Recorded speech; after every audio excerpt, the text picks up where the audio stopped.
सभी को राधे राधे, जय श्रीमन नारायण। आपके अपने YouTube चैनल प्रेम भक्ति में फिर से एक बार स्वागत है। और इसी के साथ आज हम सुनेंगे राधा नाम की महिमा अपार। तो आइए मन में राधा रानी और श्री कृष्ण का ध्यान करते हुए आगे की कथा सुनते हैं।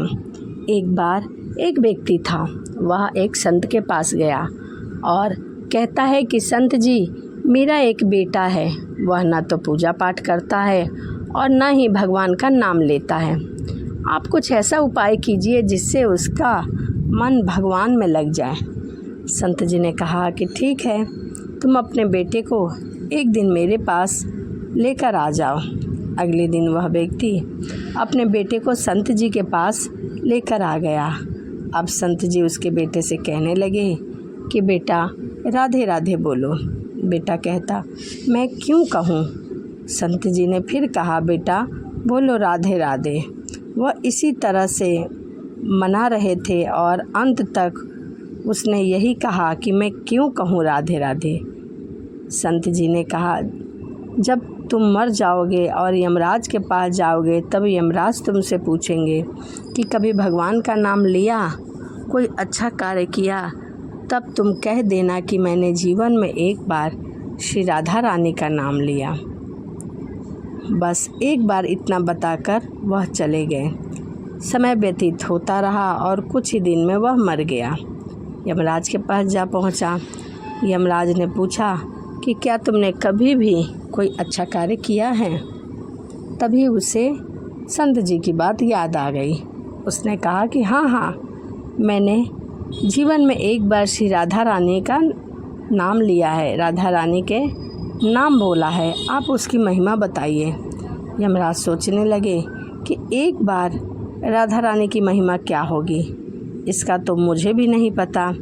यम बोला, चलो इंद्र के पास चलो, वह बताएंगे। तो वह व्यक्ति बोला, मैं ऐसे नहीं जाऊंगा इंद्र के पास, पहले मेरे लिए पालकी मंगाओ और मुझे उसमें बिठा कर ले चलो। यमराज ने सोचा यह बड़ी मुसीबत है, ऐसे तो जाएगा नहीं। फिर पालकी मंगवाई गई, उसे बिठाया और 4 कहार पालकी उठाने में लग गए। अब यमराज बोला, सबसे आगे वाले कहार को हटाकर उसकी जगह आप लग जाइए। उस लड़के ने बोला। यमराज जी ने ऐसा ही किया। फिर सब लोग इंद्र के पास जा पहुँचे और वहाँ जाकर बोले कि श्री राधा रानी की एक बार नाम लेने की महिमा क्या है। इंद्र बोला, महिमा तो बहुत है, पर एक बार का क्या है यह मुझे नहीं मालूम। इंद्र ने बोला कि चलो ब्रह्मा जी के पास चलो, अब वह ही बताएंगे। तब उस बालक ने बोला कि दूसरा कहार हटा के इंद्र जी को वहाँ पर लगा दो। यमराज जी के साथ मेरी पालकी उठाई गई। अब एक और यमराज पालकी उठा रहे हैं और दूसरी तरफ इंद्र लगे हुए हैं। पालकी लेकर ब्रह्मा जी के पास जा पहुँचे। ब्रह्मा ने सोचा कि ऐसा कौन सा प्राणी ब्रह्मलोक में आ रहा है जिसकी पालकी खुद इंद्र और यमराज उठा रहे हैं। पालकी ब्रह्मा जी के पास पहुंची और ब्रह्मा जी से पूछा गया कि क्या श्री राधा रानी के एक बार नाम लेने की महिमा पता है आपको। ब्रह्मा जी बोले, महिमा तो बहुत है, पर वास्तविकता क्या है यह मुझे भी नहीं पता, लेकिन हाँ, भगवान शिव को ज़रूर पता होगा। फिर ब्रह्मा जी भी तीसरे कहार की जगह लग गए। उसकी और पालकी को कैलाश पर्वत पर ले जाया गया। अब पालकी की एक ओर यमराज, दूसरी तरफ इंद्र और तीसरी तरफ भगवान ब्रह्मा, और ये सब पहुँचे अब भगवान शिव जी के पास कैलाश पर्वत पर। यमराज ने पूछा कि क्या आपको एक बार राधा रानी के नाम लेने की महिमा पता है। तब भगवान शिव ने कहा कि नहीं। तब वह चारों चले भगवान विष्णु जी के पास। अब एक तरफ इंद्र यमराज लगे हुए थे और दूसरी तरफ भगवान शिव और ब्रह्मा पालकी का भार संभाल रहे थे। इनकी पालकी को स्वयं मृत्यु का राजा यमराज, स्वर्ग का राजा इंद्र, ब्रह्मलोक का राजा ब्रह्मा और कैलाश पर बैठे साक्षात भगवान शिव ने उठाया। इससे बड़ी महिमा क्या होगी।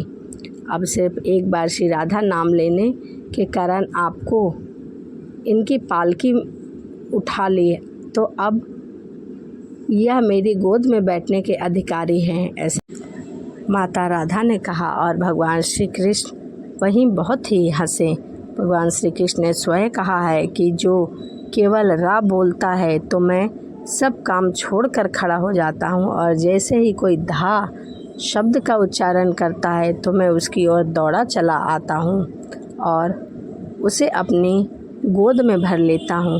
तो यह राधा नाम की महिमा क्या है, इसके अपार सुख क्या है, राधा नाम लेने से कौन सा पुण्य मिलता है, यह सब मैंने बताया। वीडियो कैसी लगी आपको कमेंट ज़रूर करिएगा।